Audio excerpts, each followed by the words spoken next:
I teach chemistry. All right. So more than just explosions, chemistry is everywhere.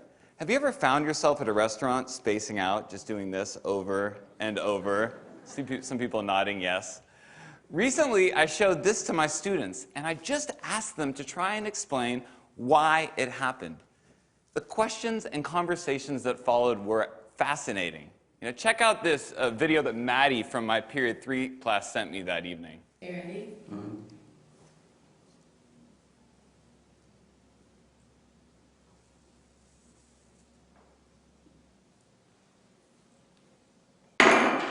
Yeah.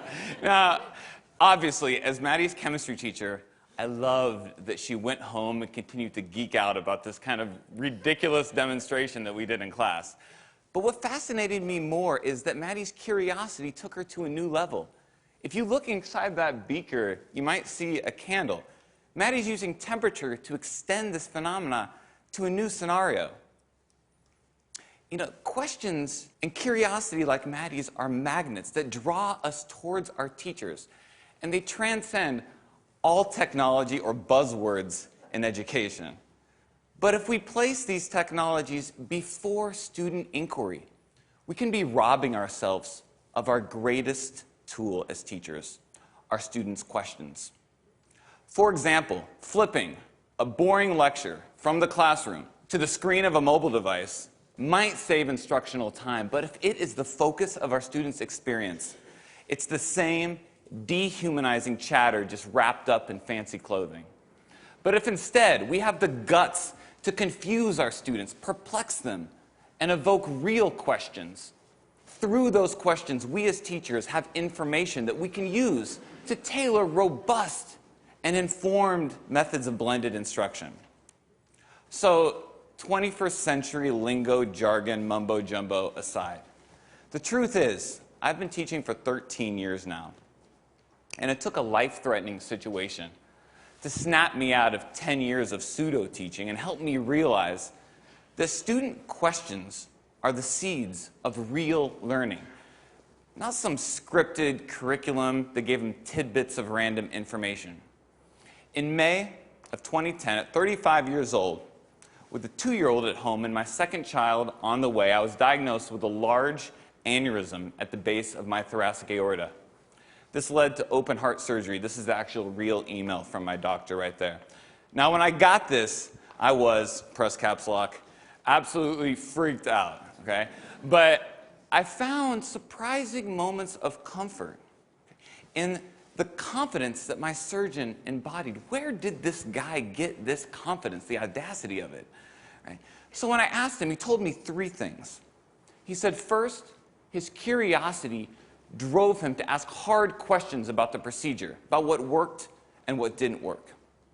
Second, he embraced and didn't fear the messy process of trial and error, the inevitable process of trial and error.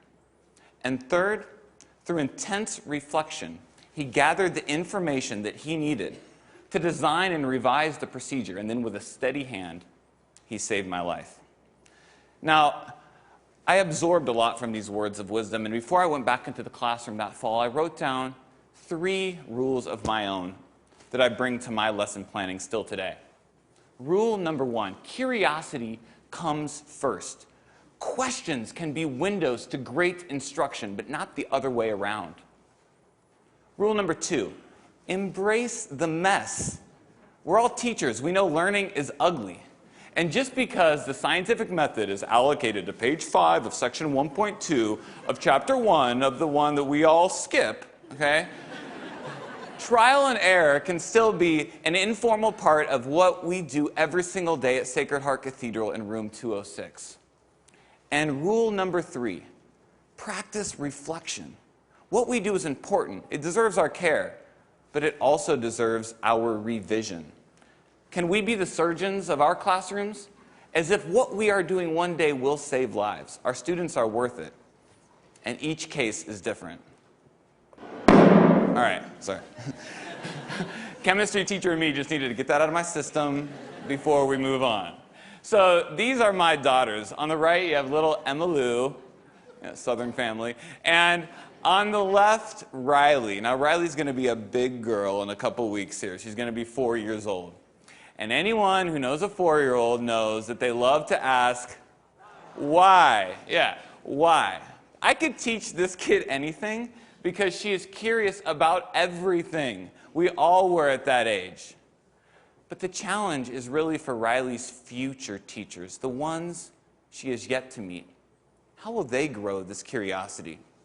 You see, I would argue that Riley is a metaphor for all kids. And I think dropping out of school comes in many different forms. To the senior who's checked out before the year's even begun, or that empty desk in the back of an urban middle school's classroom. But if we as educators leave behind this simple role as disseminators of content and embrace a new paradigm as cultivators of curiosity and inquiry, we just might bring a little bit more meaning to their school day and spark their imagination. Thank you very much.